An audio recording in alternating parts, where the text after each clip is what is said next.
Okay, I am making this video because I am a mother that is warning other parents that have special needs children.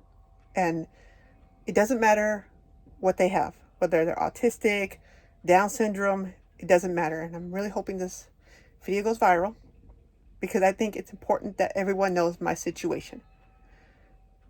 As of this point, I am fearing for my life at this point. I am living in fear. I live in Idaho, Middleton, Idaho. Okay? I am a mother of 4 children, 2 who are autistic, which is a son and a daughter. My son, who is 13 years old, his name is Desmond Jr.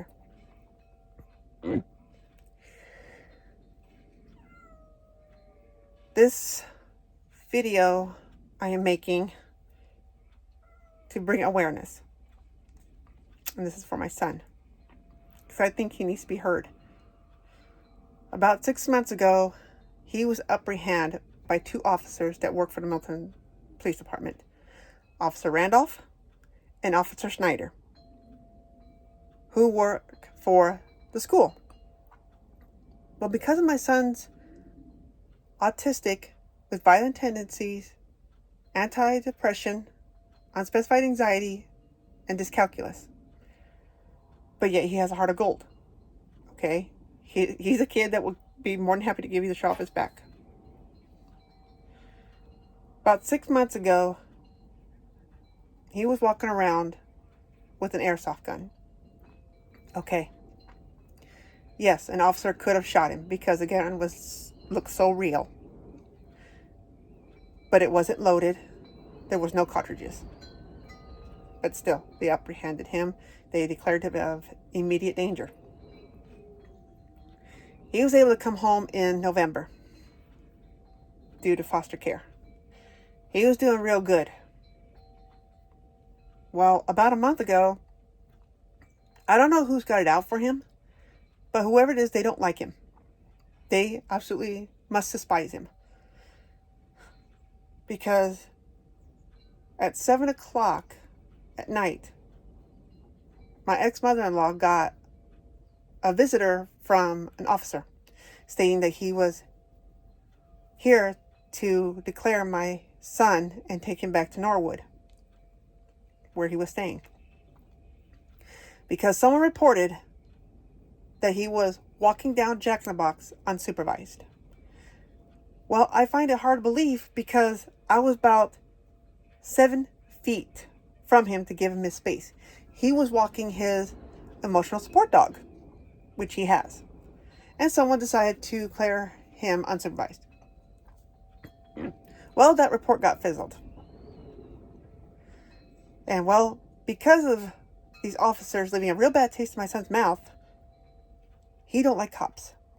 He hates them, which I don't blame him, because these cops are assholes, especially these 2.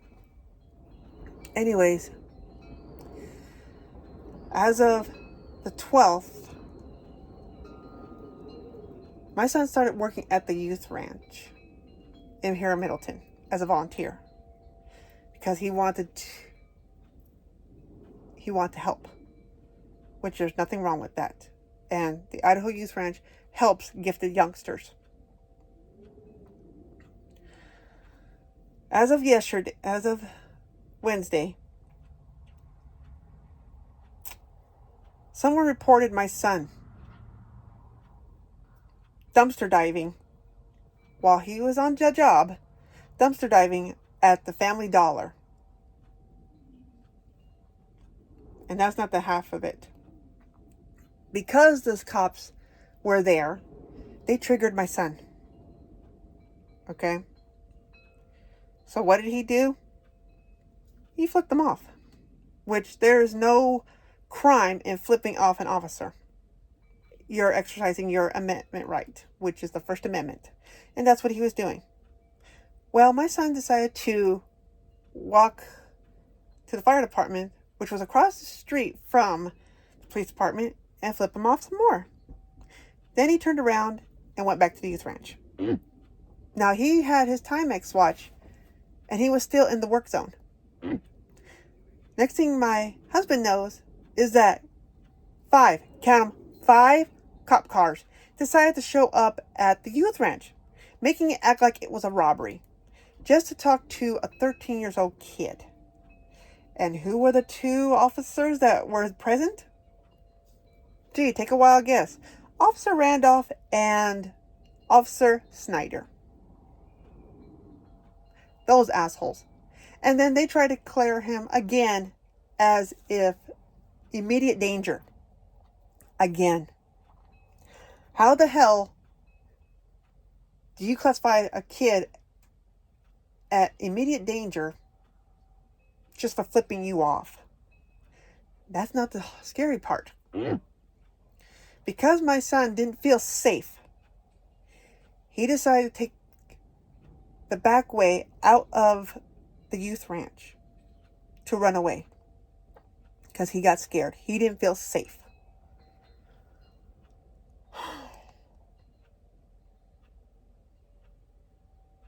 When I last saw my son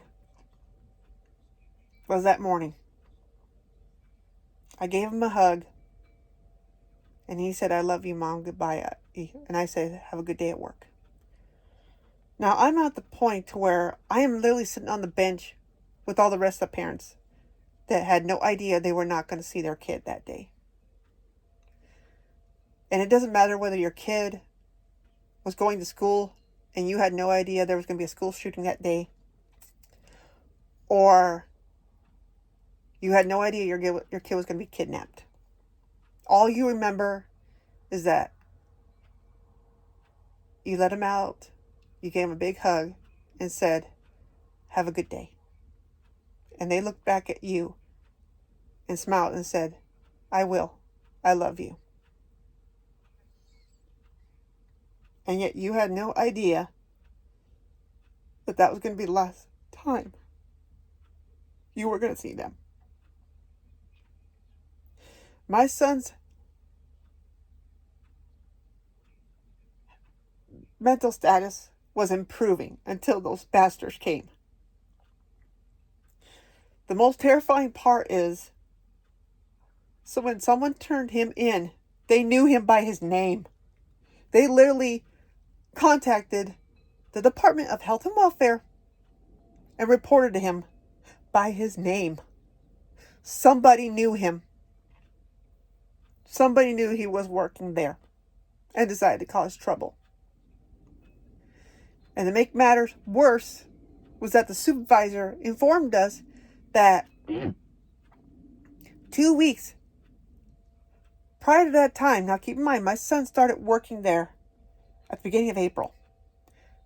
2 weeks prior, and this was during while my son was still working there, the cops showed up there, parked at the end of the alley, and sat there for 20 minutes. 20 minutes. And then they did it again this week. The day that my son was working, they sat there at the end of the alley for 20 minutes. And now at this point, after hearing that, I don't feel safe at all. Not here in Middleton. I am now feared for my life. I'm feared for my son's life. I am feared for my whole family at this point. I cannot trust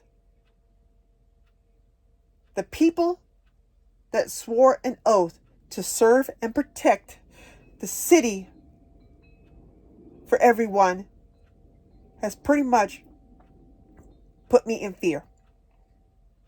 And that would be the Milton Police Department. They have literally put me in fear. So I'm just warning everybody right now, watch your kids. Especially when they go to volunteer at the youth ranch, please be careful. Because these officers, they don't like special needs kids. They just don't seem like they do. I don't know if they pose as a threat to society because they're trying to make themselves citizens or what. But so far I haven't heard nothing on what's going on. There's supposed to be a report and we won't know nothing. We have a court date this month on the 27th to figure out what's going on. And even our attorney thinks there might be some shady shit going on with these officers. Everything sounds too coincidental and too sketchy. So I'm hoping that I can get this out for everyone to know that my son is pretty much turned into a victim to these officers. And that these officers need to be held accountable for their actions. That's all I would like to say.